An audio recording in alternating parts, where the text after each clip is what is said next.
ಗದಗ ಜಿಲ್ಲೆ ಖತರ್ನಾಕ್ ಮುಸ್ಕುದಾರಿಗಳ gang entry ಕೊಟ್ಟಿದೆ. ಅವಳಿ ನಗರದಲ್ಲಿ ಒಂದೇ ರಾತ್ರಿ ಸರಣಿ ಕಳ್ಳತನ ನಡೆಸಲಾಗಿದೆ. ಶಟರ್ ಮುರಿದು ಅಂಗಡಿಯಲ್ಲಿದ್ದ ಸುಮಾರು 25,000 ರೂಪಾಯಿ ದೋಚಿ ಖದೀಮರು ಪರಾರಿಯಾಗಿದ್ದಾರೆ. ಹಾಳಕೇರಿ ಮಠದ ಬಳಿ ಹಲವು ಕಿರಾಣಿ ಅಂಗಡಿಗಳಲ್ಲಿ ಕಳ್ಳತನ ಮಾಡಲಾಗಿದೆ. ತೆಲಂಗಾಣದಿಂದ ಕಲಬುರಗಿಗೆ ಡೀಸೆಲ್ ಕದಿಯೋ ಖತರ್ನಾಕ್ ಗ್ಯಾಂಗ್ ಎಂಟ್ರಿಯಾಗಿದೆ. ಪೆಟ್ರೋಲ್ ಬಂಕ್, ರಸ್ತೆ ಬದಿಯಲ್ಲಿ ನಿಲ್ಲಿಸುವ ಟಿಪ್ಪರ್ಗಳನ್ನೇ ಟಾರ್ಗೆಟ್ ಮಾಡುವ ಈ ಗ್ಯಾಂಗ್ ಖದೀಮ ತೆಲಂಗಾಣದ ರವಿ ನಾಯಕ್ ಅಲಿಯಾಸ್ ತೋತ್ಲಾ ರವಿ ಅರೆಸ್ಟ್ ಆಗಿದ್ದಾನೆ. ಈ ಗ್ಯಾಂಗ್ 4 ಟಿಪ್ಪರ್ನಿಂದ ಬರೋಬ್ಬರಿ 400 ಲೀಟರ್ ಡೀಸೆಲ್ ಕಳ್ಳತನ ಮಾಡಿತ್ತು ಎನ್ನಲಾಗಿದೆ. ಮದುವೆ ಮನೆಯನ್ನ ಬಿಡದೆ ಟಾರ್ಗೆಟ್ ಮಾಡ್ತಾ ಇರೋ ಚಾಲಾಕಿ ಚೋರರು ಮುಯಿ ಹಣ ತುಂಬಿದ್ದ ಬ್ಯಾಗ್ ಅನ್ನೇ ಎಗರಿಸಿದ್ದಾರೆ. ಚಾಮರಾಜನಗರದ ಸಿದ್ದಮಲ್ಲೇಶ್ವರ ಅನುಭವ ಮಂಟಪದಲ್ಲಿ ಈ ಘಟನೆ ನಡೆದಿದೆ. ಬ್ಯಾಗ್ ಅನ್ನ ಕದ್ದು ಪರಾರಿಯಾಗುವ ದೃಶ್ಯ ಸಿಸಿ ಕ್ಯಾಮೆರಾದಲ್ಲಿ ಸೆರೆಯಾಗಿದೆ. ಸದ್ಯ ದೃಶ್ಯ ಆಧರಿಸಿ ಚಾಮರಾಜನಗರ ಬಿಡಿ ಕಾಲೋನಿಯ ಯಾಸಿನ್ ಎಂಬನನ್ನ ಬಂಧಿಸಲಾಗಿದೆ. ಕೆಬಿಜಿಎನ್ಎಲ್ ನಿವೃತ್ತ ಮಹಿಳಾ ಅಧಿಕಾರಿಯೊಬ್ಬರು ಡಿಜಿಟಲ್ ಅರೆಸ್ಟ್ಗೆ ಒಳಗಾಗಿ 10 ಲಕ್ಷ ಹಣ ಕಳೆದುಕೊಂಡ ಘಟನೆ ಯಾದಗಿರಿ ಜಿಲ್ಲೆಯಲ್ಲಿ ನಡೆದಿದೆ. ಮುಂಬೈ ಕ್ರೈಂ ಬ್ರಾಂಚ್ ಅಧಿಕಾರಿ ಅಂತ ವಿಡಿಯೋ ಕರೆ ಮಾಡಿ ನಿಮ್ಮ ಮೇಲೆ ಮನಿ ಲಾಂಡ್ರಿಂಗ್ ಕೇಸ್ ದಾಖಲಾಗಿದೆ ಅಂತ ವಂಚಿಸಿರೋ ಬಗ್ಗೆ ಯಾದಗಿರಿ ಸೆಂಟ್ ಠಾಣೆಯಲ್ಲಿ ನಿವೃತ್ತ ಮಹಿಳಾ ಅಧಿಕಾರಿ ದೂರು ನೀಡಿದ್ದಾರೆ. ಮೈಸೂರಿನ ಉದಯಗಿರಿ ಗಲಭೆಗೆ ಸಂಬಂಧಪಟ್ಟಂತೆ ಆರೋಪಿ ಸತೀಶ್ನನ್ನ ಜೈಲಿನಿಂದ ಬಿಡುಗಡೆಗೊಳಿಸಲಾಗಿದೆ. ಸತೀಶ್ ಹಾಕಿದ್ದ ವಿವಾದಾತ್ಮಕ ಪೋಸ್ಟ್ನಿಂದ ಪ್ರಚೋದನೆಗೊಳಗಾಗಿದ್ದ ಉದ್ರಿಕ್ತರು ಉದಯಗಿರಿ ಪೊಲೀಸ್ ಠಾಣೆಯ ಮೇಲೆ ಕಲ್ಲು ತೂರಾಟ ನಡೆಸಿದ್ರು. ಕಲ್ಲು ತೂರಿದ ಹಲವರನ್ನ ಬಂಧಿಸಲಾಗಿದೆ. ಉದಯಗಿರಿ ಗಲಭೆ ಪ್ರಕರಣ ನಡೆದ ಬೆನ್ನಲ್ಲೇ ಉದಯಗಿರಿ ಪೊಲೀಸ್ ಠಾಣೆಯ ಪಿಎಸ್ಐ ರೂಪೇಶ್ರನ್ನ ಏಕಾಏಕಿ ವರ್ಗಾವಣೆ ಮಾಡಲಾಗಿದೆ. ಟ್ರಾಫಿಕ್ ಮ್ಯಾನೇಜ್ಮೆಂಟ್ ಸೆಂಟರ್ಗೆ ರೂಪೇಶ್ರನ್ನ ವರ್ಗಾಯಿಸಿ ಆದೇಶ ಹೊರಡಿಸಲಾಗಿದೆ. ಪೊಲೀಸ್ ಇಲಾಖೆಯ ನಡೆ ಅನುಮಾನಕ್ಕೆ ಕಾರಣವಾಗಿದೆ.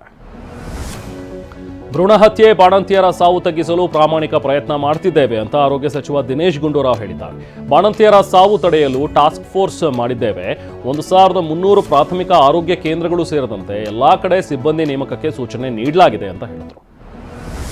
ಕಾರವಾರ ನೌಕಾನೆಲೆಯ ಮಾಹಿತಿ ಸೋರಿಕೆ ಪ್ರಕರಣಕ್ಕೆ ಸಂಬಂಧಪಟ್ಟಂತೆ 2 ಆರೋಪಿಗಳನ್ನ ಎನ್ಐಎ ವಶಕ್ಕೆ ಪಡೆದಿದ್ದಾರೆ. ಮುದುಗ ಗ್ರಾಮದ ನಿವಾಸಿ ವೇತನ್ ತಾಂಡೇಲ್ ಹಾಗೂ ಹಳವಳ್ಳಿಯ ಅಕ್ಷಯ್ ನಾಯಕ್ ಎಂಬ 2ರನ್ನ ಅರೆಸ್ಟ್ ಮಾಡಲಾಗಿದೆ. ಜೈಲಿನಲ್ಲಿದ್ದ ಅಣ್ಣನನ್ನ ನೋಡೋದಕ್ಕೆ ಹೋಗಿದ್ದ ತಮ್ಮ ಪೊಲೀಸರ ಅತಿಥಿಯಾಗಿದ್ದಾನೆ. ಜೈಲಿನಲ್ಲಿರುವ ಎಐ ಕ್ಯಾಮೆರಾದಿಂದಾಗಿ 10 ವರ್ಷದ ಹಿಂದೆ ನಡೆದಿದ್ದ ಡಕಾಯಿತ ಪ್ರಕರಣದ ಆರೋಪಿ ಈಗ ಅರೆಸ್ಟ್ ಆಗಿದ್ದಾನೆ. ಜಾಮೀನಿನ ಮೇಲೆ ಹೊರಗಿದ್ದ ಆರೋಪಿ ಅಫ್ರೋಸ್ ಪಾಷಾ ಕೇಸ್ ಟ್ರಯಲ್ ವೇಳೆ ಕೋರ್ಟ್ಗೆ ಹಾಜರಾಗದೆ ಕಳ್ಳಾಟ ಆಡ್ತಿದ್ದ. ಸದ್ಯ ಅಣ್ಣನ ನೋಡಲು ಹೋಗಿ ಮತ್ತೆ ಸಿಕ್ಕಾಕೊಂಡಿದ್ದಾನೆ. ಇನ್ನು ಮುಂದೆ ಸರ್ಕಾರಿ ಶಾಲೆಗಳಲ್ಲಿ ಮಕ್ಕಳಿಗೆ ಚಿಕ್ಕಿ ವಿತರಿಸೋದಿಲ್ಲ. ಕಲಬುರಗಿ ಪ್ರಕರಣ ಬಳಿಕ ಎಚ್ಚೆತ್ತ ಶಿಕ್ಷಣ ಇಲಾಖೆ ಈ ಆದೇಶವನ್ನು ಹೊರಡಿಸಿದೆ. ಕಲಬುರಗಿಯಲ್ಲಿ ಮಕ್ಕಳಿಗೆ ಕೊಟ್ಟ ಚಿಕ್ಕಿ ತಿನ್ನಲು ಯೋಗ್ಯವಾಗಿರಲಿಲ್ಲ. ಮಕ್ಕಳ ಆರೋಗ್ಯದ ಮೇಲೆ ಪರಿಣಾಮ ಬೀರುವ ಅಂಶ ಪತ್ತೆಯಾಗಿತ್ತು. ಈ ಸಂಬಂಧ ಇಲಾಖೆ ಹೆಚ್ಚುವರಿ ಆಯುಕ್ತರು ಪತ್ರ ಬರೆದಿದ್ರು.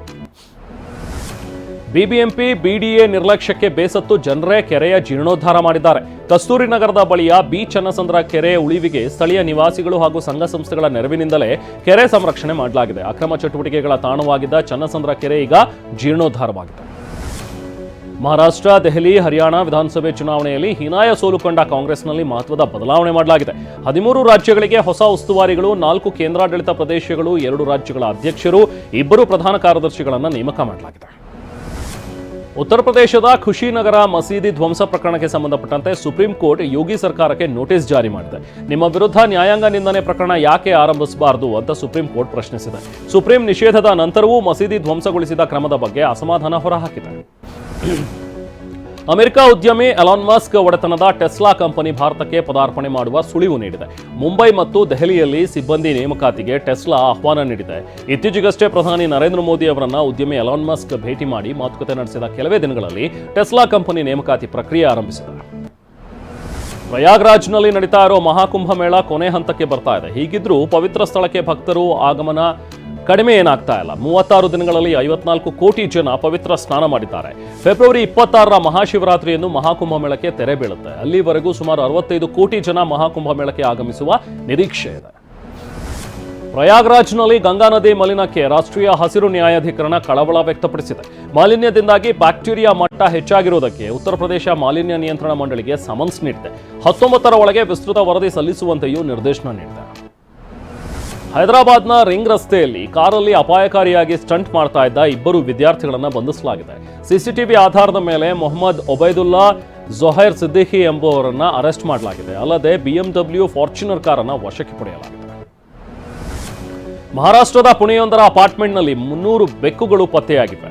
ಮಾರ್ವೆಲ್ ಬೌಂಟಿ ಸೊಸೈಟಿ ಪ್ರದೇಶದ ಅಪಾರ್ಟ್ಮೆಂಟ್ನಲ್ಲಿ ಬೆಕ್ಕುಗಳು ಕಂಡು ಬಂದಿವೆ. ಅಪಾರ್ಟ್ಮೆಂಟ್ ಮಾಲೀಕರೊಬ್ಬರು ಬೀದಿ ಬದಿ ಸಿಕ್ಕ ಬೆಕ್ಕುಗಳಿಗೆ ಆಶ್ರಯ ನೀಡ್ತಾ ಇದ್ರು. ಬೆಕ್ಕುಗಳು ಗಲೀಜು ಮಾಡ್ತಾ ಇದ್ದಿದ್ದರಿಂದ ಇತರೆ ಅಪಾರ್ಟ್ಮೆಂಟ್ ನಿವಾಸಿಗಳಿಗೆ ಕಿರಿಕಿರಿ ಉಂಟಾಗ್ತಿತ್ತು. ಹೀಗಾಗಿ ಸ್ಥಳೀಯರೇ ದೂರು ನೀಡಿದ್ದಾರೆ ಅಂತ ಪಾಲಿಕೆ ಅಧಿಕಾರಿಗಳು ತಿಳಿಸಿದ್ದಾರೆ.